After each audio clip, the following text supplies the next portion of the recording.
of the courage and professionalism of law enforcement.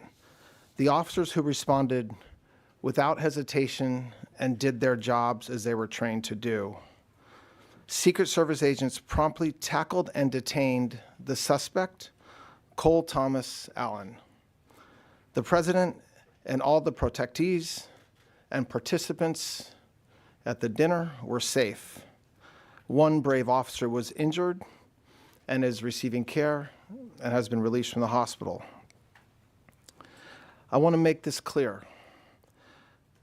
This man was a floor above the ballroom with hundreds of federal agents between him and the President of the United States. The Department of Justice approaches incidents like this with urgency and clarity of purpose. Violence has no place in civic life. It cannot and will not be used to disrupt democratic institutions or intimidate those who serve them, and it certainly cannot continue to be used against the President of the United States. We are investigating this matter fully. We will apply the law fairly, and we will ensure that accountability is swift and certain. But we also should recognize what did not happen. Law enforcement did not fail. They did exactly what they are trained to do. This was not an accident. It was the result, as we know now, of preparation. But the men and women who protected us that night were trained, professional, and had an enduring commitment to the rule of law. Today, the Department of Justice filed 3 federal charges in United States District Court against Cole Thomas Allen. The first count is attempted assassination of the President of the United States. This count is punishable by up to life in prison. The second count is interstate transportation of a firearm to commit a felony. This is punishable by up to 10 years in prison. And the third count is discharge of a firearm during a crime of violence, which is punishable by a mandatory minimum term of imprisonment of 10 years, a maximum of life, and the 10 years is consecutive to any other sentence imposed. Just to go through very quickly the timeline, which many of you in this room already know.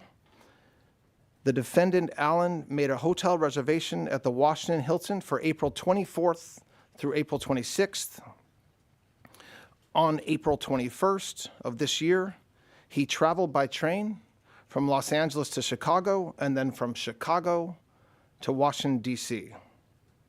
On April 24th, he arrived in Washington, D.C. at approximately 1 o'clock in the afternoon and checked into the Washington Hilton.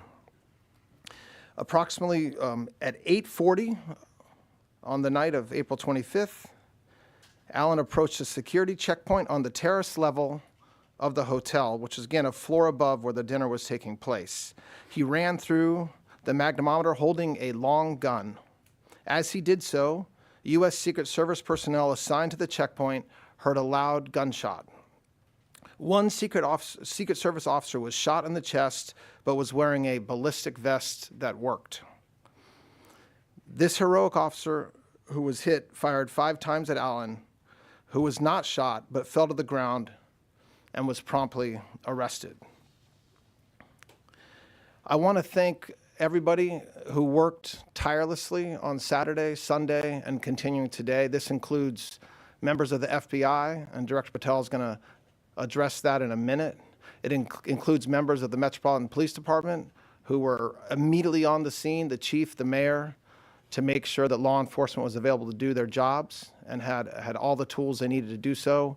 And lastly, the United States Attorney's Office here in D.C., our U.S. Attorney Janine Pirro and her team.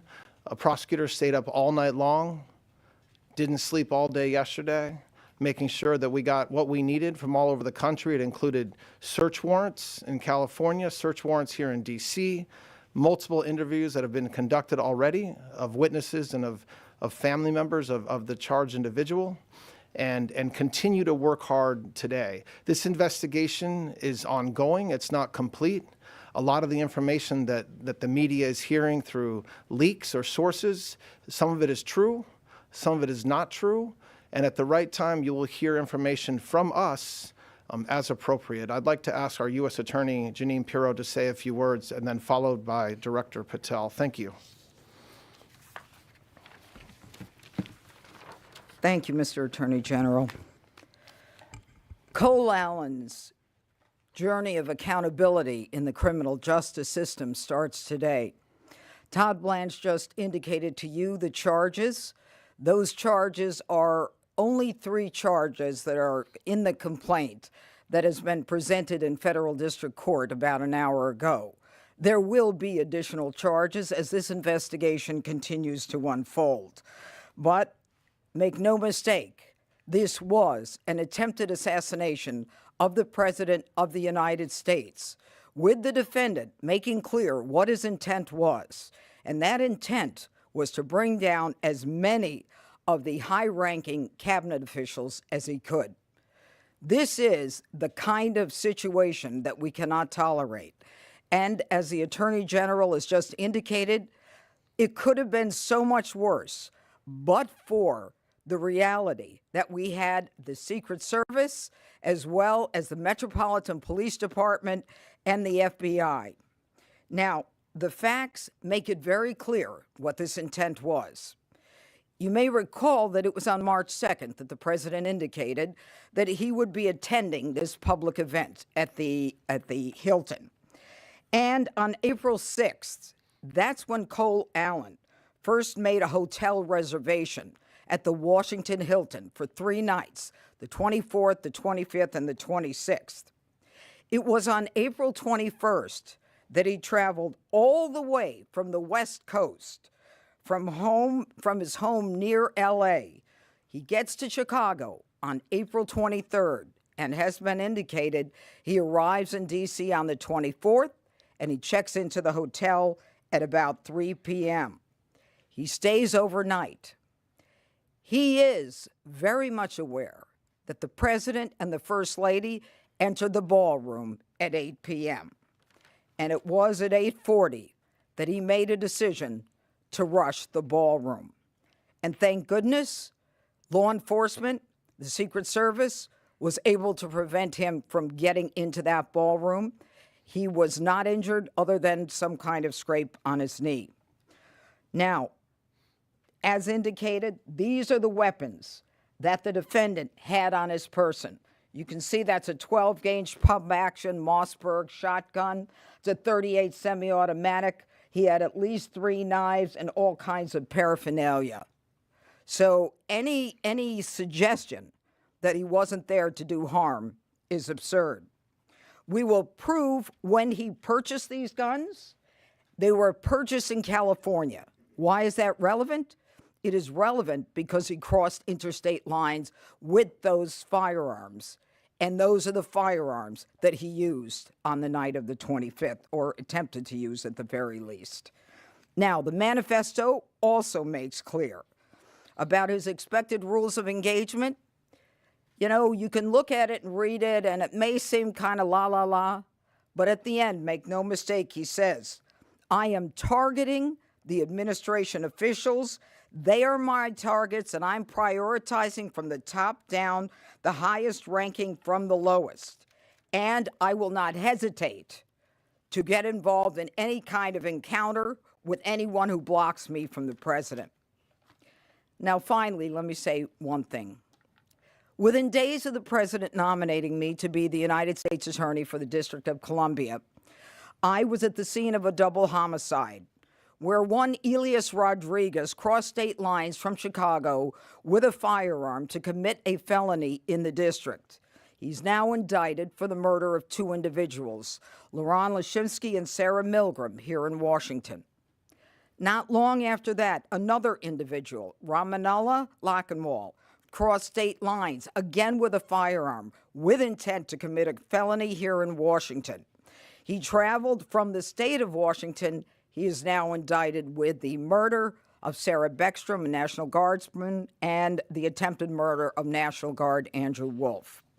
Today, we have Cole Allen, another individual, charged with crossing state lines coming from California with a firearm with the intent to commit a felony here in the district. Let this be a message to anyone who thinks that Washington, D.C. is the place to act out political violence.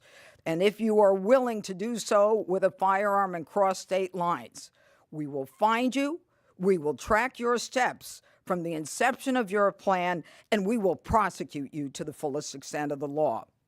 Washington, D.C. is not the place to travel to commit acts of violence.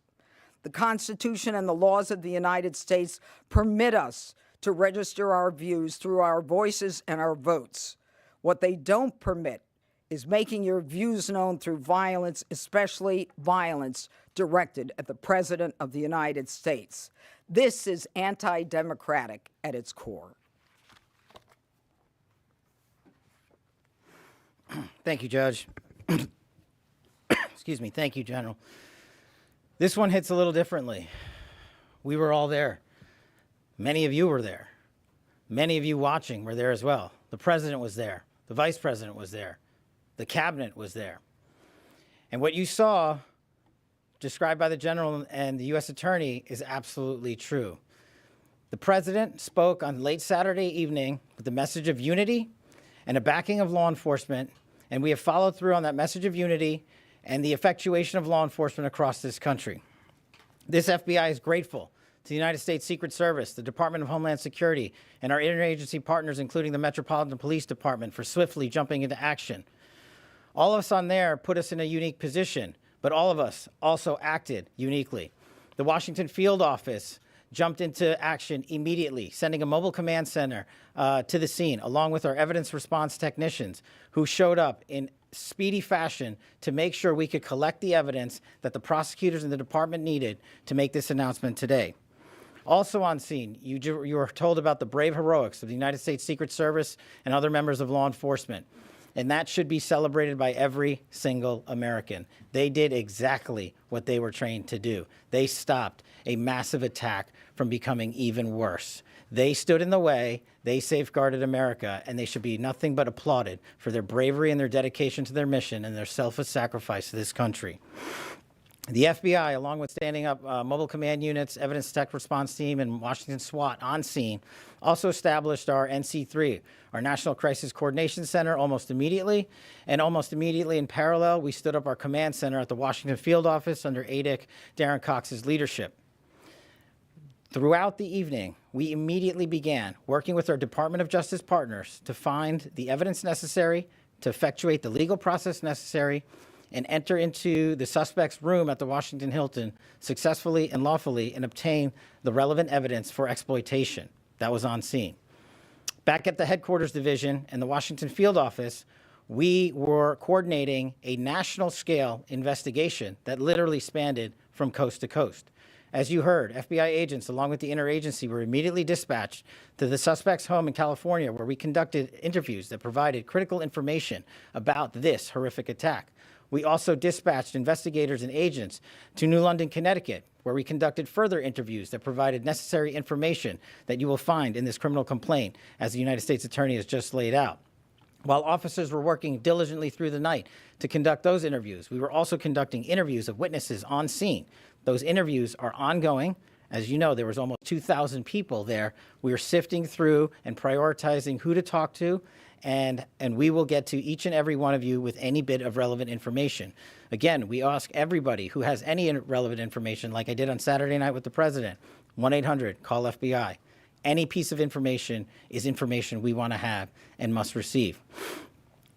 On top of the on-scene response by this FBI, the headquarters response, and the Washington field office response, the FBI flipped on its enterprise-wide response to this critical incident. What does that mean? We dispatched fixed-wing assets across the country so that we could immediately transport evidence that was acquired in California and Connecticut and sent it to our laboratories in Quantico for analysis. We collected the shell casings on scene, including the firearms and the weapons that the judge talked about. Those were also sent to our Quantico laboratories for immediate analysis. America should be proud that this FBI acted with the urgency that was needed for the moment that we had to answer. The president rightly said that we will act in a unified fashion, and it's because of President Trump's leadership and backing of the blue, every single person in law enforcement that I stood with into the late evening hours on Saturday, early evening hours on Sunday, and all day yesterday and today are thrilled to wear the badge and defend this country. Each and every one of them deserves our thanks, And I encourage everyone listening to go out there and shake the hand of a federal agent or police officer and say thank you for doing their job. Thank you for training endlessly to make sure they meet the mission requirements. And for me, as the director of the FBI, I want to thank our headquarters components for working diligently with our prosecutors and make sure that the American public knows it's not just federal agents that do this work. It's our intelligence analysts, our support staff, our laboratories, our fixed-wing assets, our critical incident response groups, our hostage rescue teams. Agents sprung into action, got out of bed, and haven't slept since. These prosecutors haven't slept since, and I promise you they're not going to be sleeping. They are going to give you every piece of evidence. As the journal said, we will make public, when appropriate, to protect the integrity of this investigation, to make sure that due process is served, and we will meet the highest standards of the Constitution as we always do. And that is when we will continue to disclose information. I know the public has a yearning for information, but just remind yourself of how much information you have already received, how transparent this administration has been. In less than 48 hours, you know almost every single thing we know. And what we have not told you yet, we will tell you in short order. So once again, from me, as director of the FBI, I want to thank the interagency. I want to thank the United States Secret Service and their director, Mark Wayne Mullen, the Secretary of Homeland Security, the Attorney General of the United States, Attorney Pirro, and Ada Cox for springing into action on a night that should have been celebrating free speech, but we will be doing it again shortly, as the President said, and we look forward to seeing you all there. Pierre.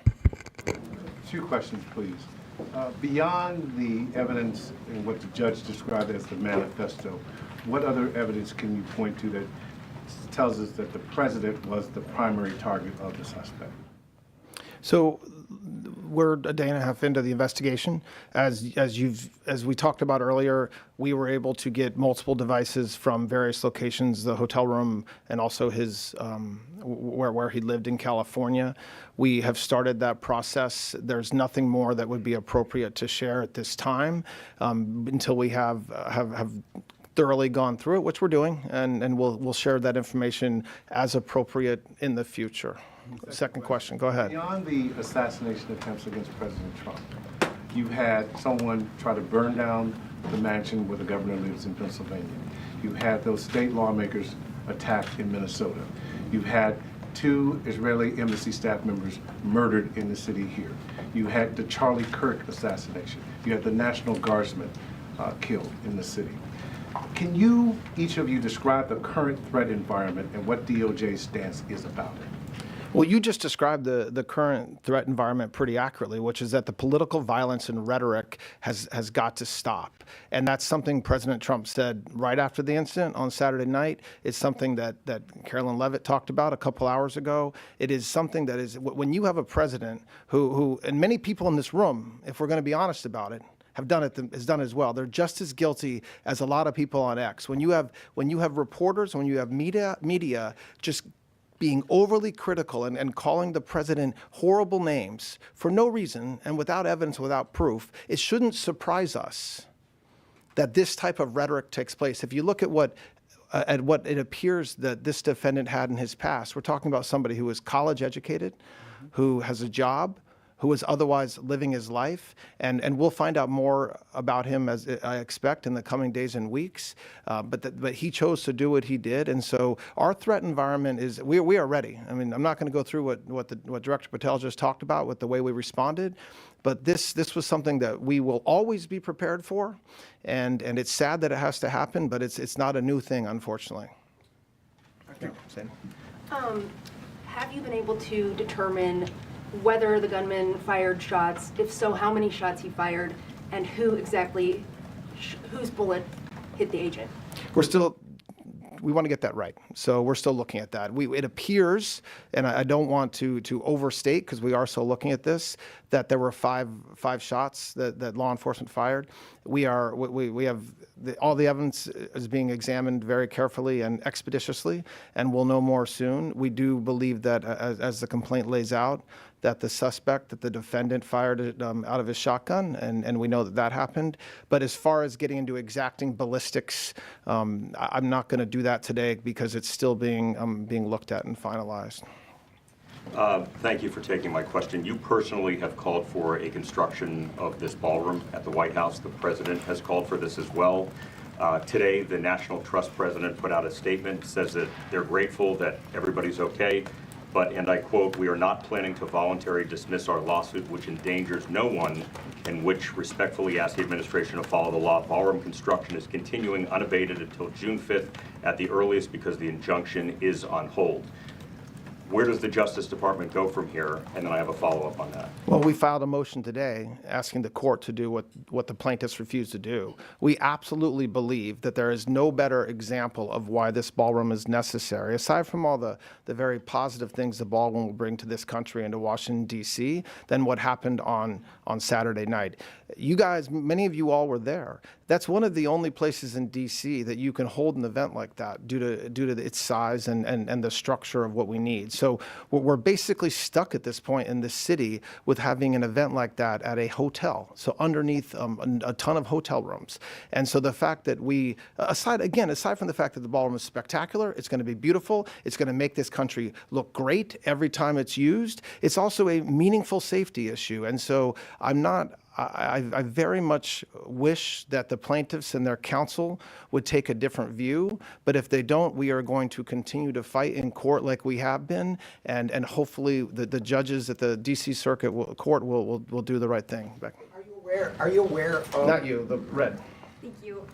Are you investigating connections that Cole Allen allegedly had to left-wing groups? I think one is called the Wide Awakes, reportedly. Yes. Of course we're investigating that. Now you. Are you aware of his video game development past, including a potential shooter-style RPG game? I've seen the news reports that talk about that. I think that the positive and negatives of this type of case is that there's a lot of people investigating this man right now, including the FBI. But the only investigations that truly matter in the court of law are the ones that Director Patel and his men and women are doing. So we'll wait for them to do that and get an answer. Just really quick, do you know anything about his alleged Christian faith past? Because he said something about it in the manifesto. I have read reports in the news, and I've read reports that say various things regarding his views of Christianity, his views in the past of Christianity, and I'm certainly not going to speak to news reports. I will wait, as I hope all of you would, for the investigation to continue until we actually have answers. Yeah. Just a little technical question. You mentioned that you guys, so far, you think that Allen fired at least one shot. That doesn't say that in the affidavit yet, so I'm just curious if you can explain the discharging of weapon charge at this point. Well, he's charged with violating 924C, discharge of a firearm during a crime of violence. So by definition, that charge means that it was discharged. I can tell you from what I know, with the understanding that we're a day and a half in, that this is the gun that he discharged. Yeah. And as those of us that have ever shot one of these know, what happens when you shoot that is the casing stays inside the firearm, and then if you reload it, it pops it out. My understanding is that it was inside the firearm, but hadn't been ejected, which means that it hadn't been pulled back again. But again, I want folks to understand, I'm the acting attorney general. I'm not on the ground doing the investigation, so I'm telling you what I've been told, and we'll, if that information changes, I'm sure that we'll let you know. Yeah. Just want to ask you about this letter that you posted yesterday that's sent from Brett Shumate to the plaintiffs in that lawsuit. It says that the Washington Hilton is, quote, demonstrably unsafe for the President of the United States. It said that with the ballroom, that Trump will no longer need to venture beyond the safety of the White House perimeter. Just engaging with those lines, was there an assessment in advance of the dinner that the Hilton was demonstrably unsafe? And if so, why was President Trump allowed to attend it? And then separately, just the idea that by building the ballroom that President Trump wouldn't need to go outside of the confines of the White House. I mean, is that something that the American people, should find acceptable, that the president would have to be, for major events, confined to the White House? It seems like kind of a castle situation. That is obviously not what he means by that. And the fact that question comes with respect to President Trump is laughable in the extreme. I mean, laughable in the extreme. You have a president who willingly speaks with you guys multiple times a day, I would say 7 days a week. He is active all over the country. I think with that, keeping it to the four corners of that statement, when he says demonstrably, it's demonstrated by what happened on Saturday night. So that doesn't mean that the Secret Service would ever let the president go into an unsafe environment. I know that the director of the Secret Service will be focused on making sure that we always keep him safe. And by the way, as we said before, and as anybody that was in that room knows, we were safe. We were safe. We heard a lot of loud noises that at the time many of us thought could be guns going off. It was mostly plates falling because of the staff, understandably, were running. So my reaction to that is I'll leave anything with respect to security up to the great men and women of the Secret Service. But when we talk about having an environment like the ballroom, it's an environment like what you saw last night. So an environment where you have a unique blend of cabinet members, leadership of this country, leadership of Congress, reporters and members of the public coming together for an event like that. That's different than other public-facing situations, which I have no doubt President Trump will continue to do as he said he would on Saturday night. Yeah. Thank you. Is there, for FBI Director Patel, is there any other credible threats at this time related to events in the city, including King Charles, and then separately, the manifesto, I don't really want to give too much weight to this, did mention your name in it as someone that they maybe were not targeting. Do you want to kind of elaborate on that, and then also the political motivations there? As to the latter, no. As to the former, the FBI and the interagency is constantly evaluating intelligence provided to us by interagency collection methods. Our partners in the federal and state and local levels, we are constantly relaying that information to the White House, to the Attorney General, to the United States Attorney, specifically here in D.C. And we will always assess each piece of intelligence and base it on the credibility that it was received and give it the due weight that it has. But as the U.S. Attorney has stated, and as President Trump's task force for Washington, D.C. has shown, we have reduced crime in this city by historic levels, and we will continue to do so. We will continue to safeguard the men and women that call Washington, D.C. their home. All right, just a couple more. Acting Attorney General, in paragraph 14 of the complaint today, it says that the suspect fell, and you said that he was tackled. I just want to see if we can try to make sure we understand. Well, I think that both can be true. And I would rely on the complaint because that was sworn to by an agent and not by the words out of the acting attorney general, who most certainly was not there. But I think both can be true. But the U.S. attorney yesterday also mentioned that one of the charges possibly would be for assault on an officer, and I noticed today it's a different charge. Is this because you've determined that what he shot didn't actually strike the officer? We're still looking at that, and I think that that's something that you'll hear about in the coming days as we know the answer to that. It doesn't legally matter in that situation, but you know, when after an event like this happens, not surprisingly, there's initial charges that we consider. Then you have the U.S. Attorney's team and the FBI looking through the evidence and figuring out what's the best thing to do, and that's what you have. Right? Just one more question. Yeah. I have two quick questions. One, All right, two I questions. just wanted to clarify, you said the one officer fired their weapon 5 times. Was that the only officer who discharged a firearm?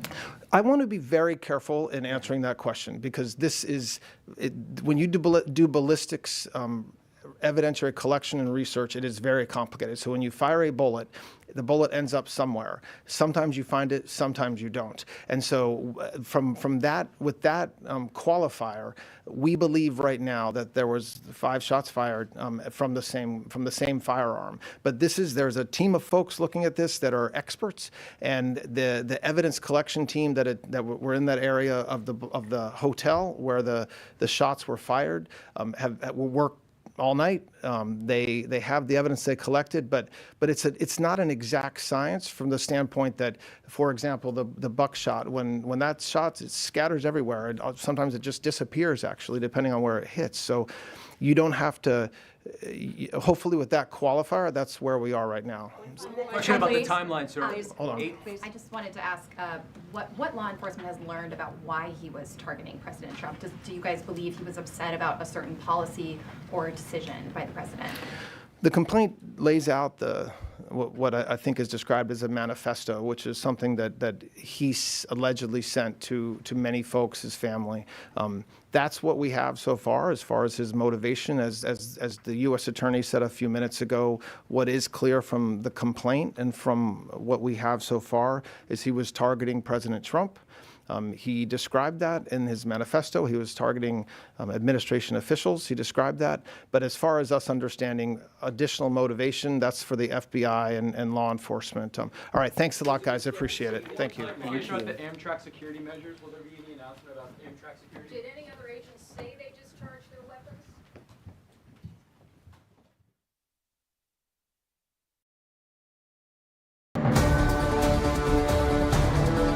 You're watching Cheap hotel rates, cheap travel deals, cheap flights, and more. Go cheaper with Agoda. पर सबने पूछा, husband family वालों के सामने ये पहनेगी? हाँ, तो उनके सामने बिल्कुल नहीं पहना। सीधे ट्रिप प्लान किया विद जाया, रेखा और सुनैना। ट्राई मिंत्रा, ढेर सारी वैरायटी, बेस्ट से best prices. Myntra, it's your 2.0।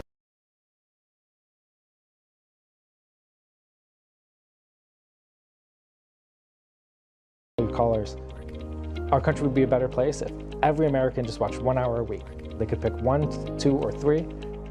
Join us for a live 3-hour conversation with a variety of congressional members and Washington influencers. You can watch Washington Journal live every morning at 7 a.m. Eastern.